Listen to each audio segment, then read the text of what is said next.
Hi everyone. I'm doing something different today, something I've never done before on the channel, but I just thought, why not? It's so fun. They're my favorite videos to watch online. People don't do them enough, actually, so I thought I'm gonna add to the roster.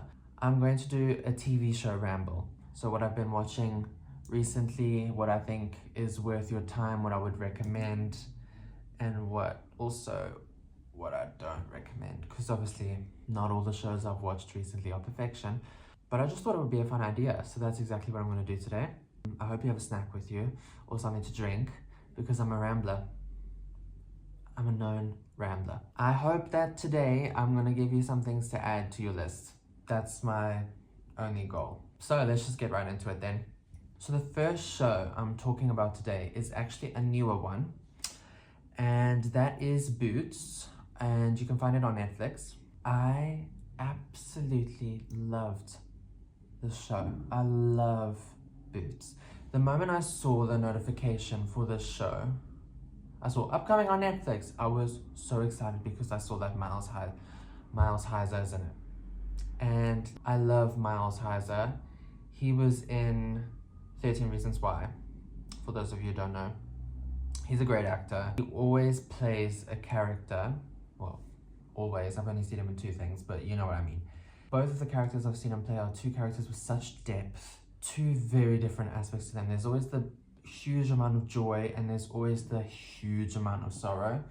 And he plays between the two so beautifully, so I knew I was gonna love to watch it. But basically what Boots is about is it's a coming of age story about these two friends who, one of them, it's been his goal forever to go to boot camp, you know? And he's wanted to do that for ages, and he has, I forget their names in the show, that's so annoying. But he has this friend, which is Miles Heiser's character, who is a little gay boy, innocent little frail gay boy, twink, if you will. And he decides he wants to go to boot camp with his friend because he doesn't like his life at home and he wants to prove people wrong. And so that in and of itself is so inspiring. I mean, I'm not being funny, but come on. A little gay boy in boot camp. Right. Just the image in your head, just picture it. But it's so inspiring because he goes into boot camp and it is not at all what he expected, and it is daunting, and it is horrifying for him. He's got little funny quips. He's such an endearing character, and his friend is also really endearing, but then sometimes they butt heads, and one is super competitive in the boot camp, and one is struggling, and then they kind of help each other through it, and then there's other dynamics, which is the dynamic of Sergeant Sullivan. I remembered. In this household, we love Sergeant Sullivan. We absolutely love Sergeant Sullivan. He is such a complex character because on the surface, you know, he leads them in this boot camp and he's telling them what to do, but he has a history that gets delved into over the course of the show, and that's super interesting, super sad. The show in general, it's super joyful and super cute, but it's also very sad and heartbreaking. So there's very two opposite ends of the show, but as a whole, it's super enjoyable, it's super inspiring, it's very feel good. And I thought it was really fun while being very real and highlighting the struggles of a gay person going through something so masculine. So it was brilliant, I loved it, it was exactly what I wanted to watch at the time, and I would 100% recommend it because maybe it can open some people's eyes a little bit. It's really good. I know people have mixed opinions about it. Don't listen. The thing is about a show is it's objective, so you can listen to the opinions, but ultimately if I tell you what it's about, it's only you who's going to know if you're going to enjoy it or not. So that's all for you. Don't listen to the outside noise. Not even me when I say it's good. You've got to decide that for yourself. I gave you the premise. The next show I wanted to talk about, which might be my favorite show on this list, The Hunting Wives. Absolutely love The Hunting Wives. Are you kidding me? So the premise of this show is an innocent woman from Boston with her husband, who is very controlling. He's such a, we don't like him. He's very controlling and he wants her to be a certain way, but she molds herself to what he wants, and they have a child together and they go to Texas.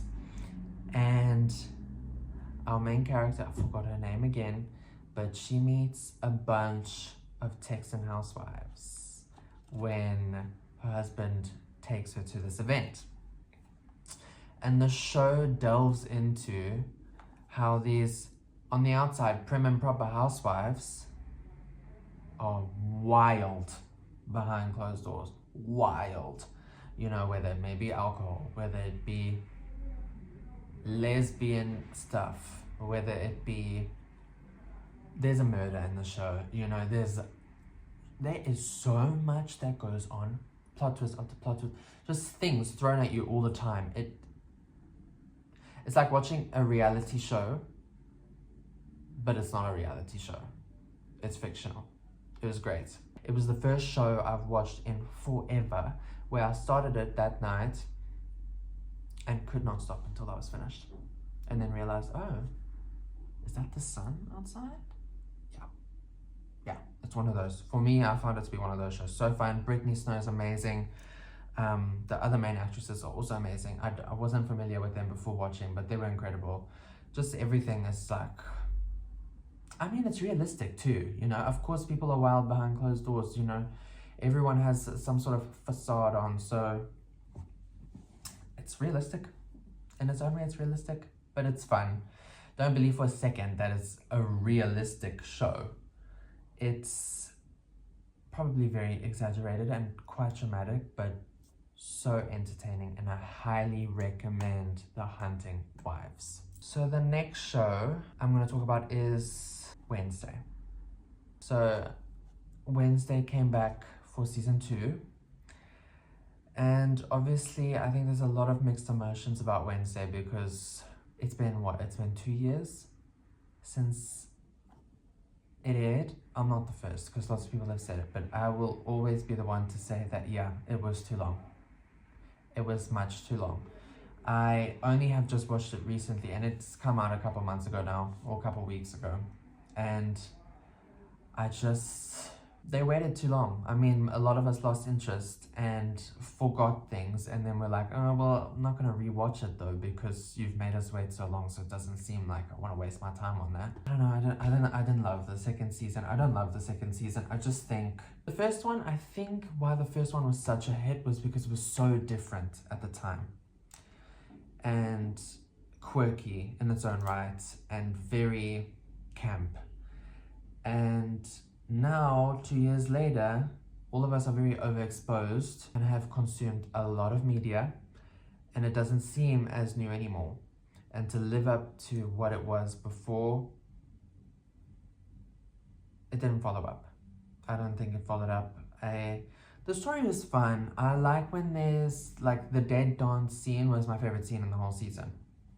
I really liked that. There's specific things I can't talk about because those are giveaways, those are spoilers. But ultimately, I think I stick through it for Morticia Addams. She's unreal. She is majestic. Insane, I love her. Jenna Ortega's performance is good, but it's, for me, not good enough to want to watch 8 hours of the show. Emma Myers, I love her. She's my favorite character in the whole show. My biggest issue with it is, and for lots of people this is going to be trivial, I am not okay with the fact that we have got werewolves and sirens, and then you've introduced me to this Medusa boy and whatever's going on there. But we've got sirens. Okay, this is what I can't get over. We've got sirens. I never get to see a tail. I never get to see a siren tail or a siren swimming. I'm not okay with that. I got a glimpse of it in the first season, and I didn't get to see it throughout the entirety of the second. And I was like, wow, I wasted 8 hours. Wow. I literally didn't get what I wanted. I think the story is entertaining. I think fans of the first season will be happy with some of the things that show up in this season. But for me, there's a plot line that falls so flat and it's just uninteresting and it's boring. And it's the main plot line of the entire season. I can't say anything without spoiling. I will still say watch it. If you like the first season, watch it. But I can't promise you that you're going to enjoy it as much as the first or even at all. The next show I want to talk about is a huge show on Apple TV that has recently been spoken about all over the place, and that is Severance.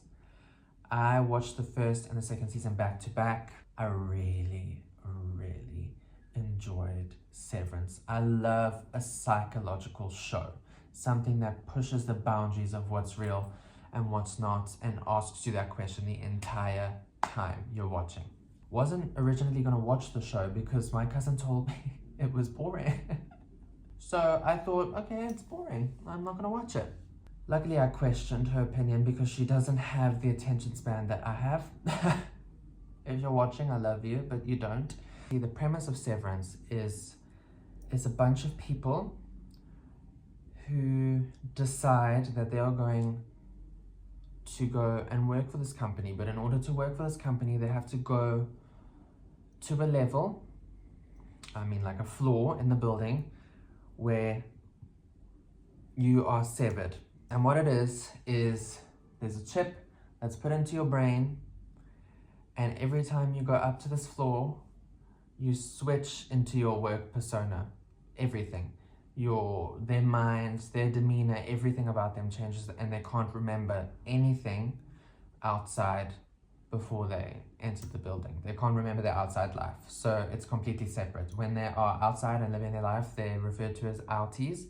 And when they are in the office, they're referred to as innies by this business. The show is wild. It's incredible. It's such a genius concept. And yeah, it might be slow while you're watching, but you have to continue wondering. And I don't feel like they get you to any point where you're not wondering. You're always, in my opinion, you're always wondering. There's always a question that needs answering. Inside, they start to question what's going on outside, and outside, inside, vice versa, without saying too much. It starts to get a bit political. It's wild. It's wild, and Severance is something I would never do. The whole concept terrifies me. I would never do that. Why would you put any chip in your brain? No. But also, outstanding actors in this show. You just watch for the performance, and you need to watch the humanity in their performances, because it genuinely looks real. It looks like there's no cameras. It looks like this is actually happening. Obviously, all fictional television is we're being told a story, but this looks like this is happening. I'm getting an inside scoop. It's really done so well, and I'm pretty sure the director is Ben Stiller. He did a fantastic job. It's incredible. It's really good. It's sci-fi. I 100% recommend it. If you don't like slow shows or shows that take a little bit longer to climax, then I don't recommend it for you. If you're willing to give that a shot though, think about the sci-fi, the performance, and the concept. Brilliant.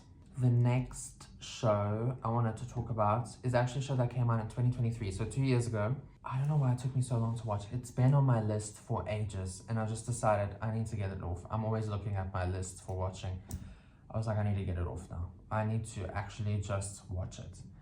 And that is The Fall of the House of Usher. I thought it was perfect because we're in October and it fits the spooky season.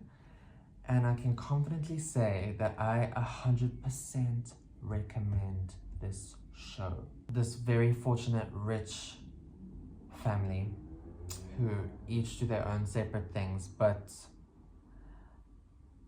they all die. All of the kids of, I forget the main guy's name, but Chief Usher, whatever his name is, all of his children die. And each episode, it's like, what happened? Why is this happening? who did it. You know, it's a horror. It's amazing. It really put me into the spooky vibes. If you are not okay with anything gory, not going to be your show, because it is very gory. It's quite frightening what is actually shown on screen. But the way that they have set up each scene, when everything goes down, it's like, it's a masterclass. It's actually a masterclass. The visuals, the cinematography, everything is so unique, and visuals I've never seen before. Yes, it's spooky, and you're asking a question for a while, but I think it's very worth it. There's something very poetic about that show. There's a big underlying message, and I hope that if you do watch it, you'll, well, I know you'll pick it up. But I highly recommend it for the October season, for the visuals, the acting. There's some really funny people in here. I was actually laughing quite a few times. If you don't like horror and you don't like gore, you're not gonna like this, because I don't like those things very much either, because I'm gonna contradict myself with the next show I'm gonna talk about. But this was done very well, and I would recommend. The last show I'm going to talk about, and I thought I wasn't actually going to include it in this list at the beginning, but I thought I have to include it, and that is Monster, the Ed Gein story. And I want to say that I am not telling you about this show because I want to recommend it to you. There is not one sliver of a second where I would ever recommend this show to anyone ever. I started watching it, I got 4 episodes in, and I felt like I was having heart palpitations the entire time. I had to go outside, I had to take a break. I told myself I'm stopping. And then I was watching it with my grandmother, and she wanted to continue. So I was like, okay. Because deep inside, I really hate stopping shows in the middle, so I just went back to it and was like, okay, at least you have someone to watch it with, and finished it. Very gory. Obviously, these are based on true stories, and I just don't understand why someone would want to watch this kind of show. I like psychological, I like dark, I like a documentary every now and then. I like to watch a true story, but when you are fictionalizing it in this way and making visuals for me to pick up a story, it's not nice to watch. It's not. I would rather read about the story than watch it. It's terrifying. It's disgusting. The whole story is horrific, and it's just, don't recommend it. I don't recommend it at all. I think the fact that I even got through it was shocking to me the whole time. I don't like shows that make me feel anxious, because what is the point? You're supposed to be relaxing. But like that, as much as the performance was very good on his part, I just don't think these kinds of shows should exist, to be honest. I just don't. I don't see how you can put actors into that mindset and have to play that person. I mean, how disturbing. You have children on that set that have to experience some of these things in an acting manner, but for them, they don't really know the difference, so you're terrifying these kids. It's just, I mean, I don't know how they even perform that. His performance was brilliant. I don't know how you do it. I don't know how you get into that mindset. I don't think it should exist. And I think that the story, even when it's trying to tell you about Ed Gein, I feel like by the end they tried to make him seem like he didn't do anything that bad, and that might be controversial, but I do think they were trying to tell us that he was reformed. And it's like, for me, after watching everything that he did and hearing everything that he did, I was like, I mean, that's just a dumb way to go about the story, a stupid narrative. I can't believe that for even a second. I would say if you're gonna watch that, I don't know, you're gonna need some medication. or something, because that was rough. Really bad. It's really bad. I don't recommend. And that's why I feel like I should mention it, because it's all over social media at the moment, and a new Netflix show. I'm realizing most of these shows are Netflix shows, but that's because I took a hiatus from Netflix for a while. Took a break because I was going through like Apple TV. I love Apple TV so much. There's some really good shows on Apple TV. Highly recommend. You know, I was going through Apple TV, and then I was going through a couple other things, and then I'm back on my Netflix kick trying to catch up. But yeah, those are the 6 shows that I have watched recently. What I would recommend, what I would not recommend. But I would say out of all 6, I can't rank them because they're all very different shows, but my favorite show on this list is The Hunting Wives.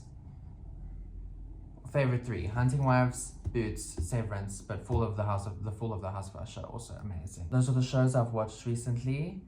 I hope I've inspired you to go and watch some of these, and maybe not watch some of them. But thank you for watching. I hope you enjoyed this video. I hope this was a good experiment for the channel and that you guys enjoy it.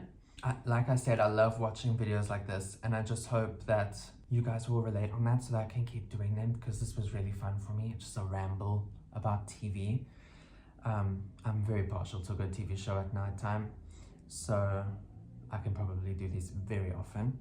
So let me know if you enjoyed it, and if you did, please leave a like on the video, and let me know if you have watched any of these shows. I want to hear what you think down in the comments. Even if your opinion differs from mine, I'd love to hear a different perspective. But yeah, thank you for watching. I'll see you very soon for another video, and I hope you have a great rest of your day. Bye.